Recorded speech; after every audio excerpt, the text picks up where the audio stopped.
Hey ho Pop Gengs! Sebagai pasar industri hiburan yang terus berkembang, video game tentu aja bukan hal yang bisa dipandang sebelah mata. Keberhasilan konsol gaming hingga game mobile membuktikan video game diterima oleh banyak orang. Tapi siapa sangka kalau ada video game populer yang dilarang edar di beberapa negara karena suatu hal tertentu. Penasaran game apa aja itu? Gak pakai lama, simak aja di video kali ini game populer yang dicekal di berbagai negara. Tapi sebelum lanjut, jangan lupa klik subscribe dan aktifkan lonceng notifikasimu ya, agar bersama kita terus berbagi info menarik dari Daftar Populer.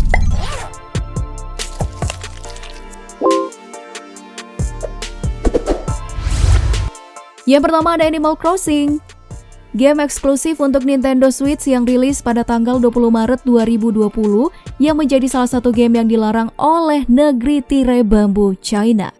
Pelarangan game dengan genre social simulator ini dikarenakan protes yang dilakukan aktivis berumur 24 tahun Joshua Wong pada pemerintah Hong Kong.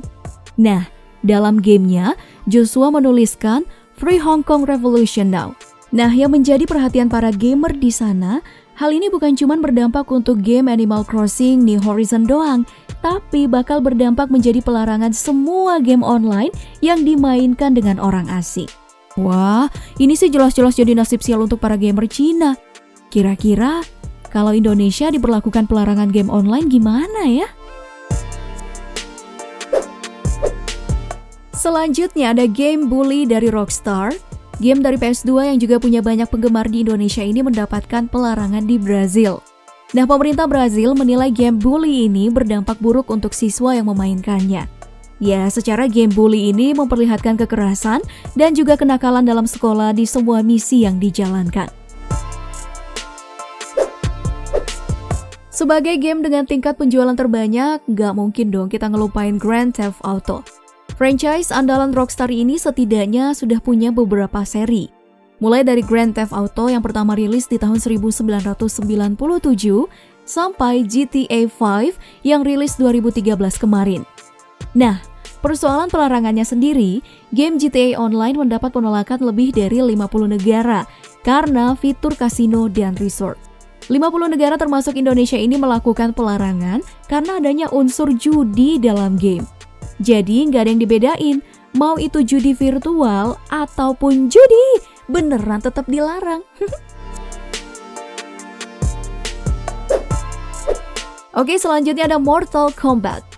Game teranyarnya ini yaitu Mortal Kombat 11 mengalami penolakan di berbagai negara seperti Jepang, Ukraina, dan Indonesia. Hal ini ya disebabkan karena unsur sadistik yang berdarah-darah dalam game ini.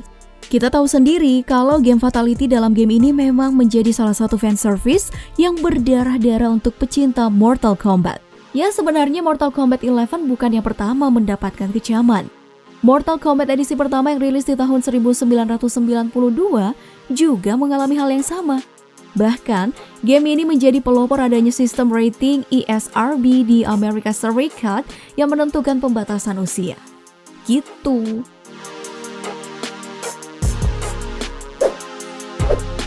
Nah, berikutnya ada PUBG. Game yang pernah menjadi buah bibir karena dianggap haram di Indonesia ini ternyata sudah mendapatkan kecaman dari berbagai negara seperti India, Nepal, dan Irak. Kecaman untuk game bertema Battle Royale ini didapatkan karena dianggap mengajarkan kekerasan dan mengganggu proses belajar. Bahkan nih, salah satu media besar India pernah memberitakan kalau PUBG bisa mengubah anak menjadi psikopat. Makanya di negeri Syahrukan ini, para orang tua dan pengajar dipersilahkan menyerahkan anak ke polisi jika bermain PUBG. Waduh, ini sih game merasa koruptor ya namanya.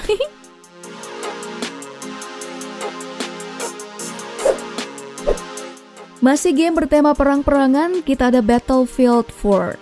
Berlatar di tahun 2020, game ini mendapatkan pencekalan di Cina, lagi-lagi Cina ya. Nah, pihak Cina ini menganggap game ini sangat berlebihan menggambarkan Cina di map Siege of Shanghai. Pada map ini kita bisa melihat gedung pencakar langit roboh dan penghancuran Shanghai secara masif. Nah, hal ini ya dianggap Cina sebuah pelecehan karena menggambarkan Cina yang lemah. Oh gitu ya. Kemudian yang terakhir ada game yang menuai banyak kontroversi yaitu Fight of Gods.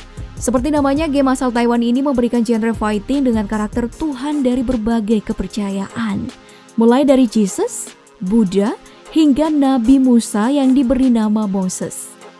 Nah, tentu aja game kontroversi ini mendapat pencekalan dari berbagai negara seperti Malaysia, Thailand, dan Indonesia.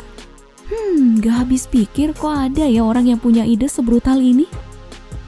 Nah, itulah tadi game-game yang mendapat pencekalan di berbagai negara. Menurut kamu sendiri mana nih game yang memang pantas dilarang dan mana yang sebenarnya nggak pantas untuk dilarang? Sebutkan jawaban kamu di kolom komentar. Jangan lupa buat like, share, dan subscribe-nya. Sampai jumpa di video selanjutnya Pop Gengs. Makasih banyak udah nonton. Bye-bye.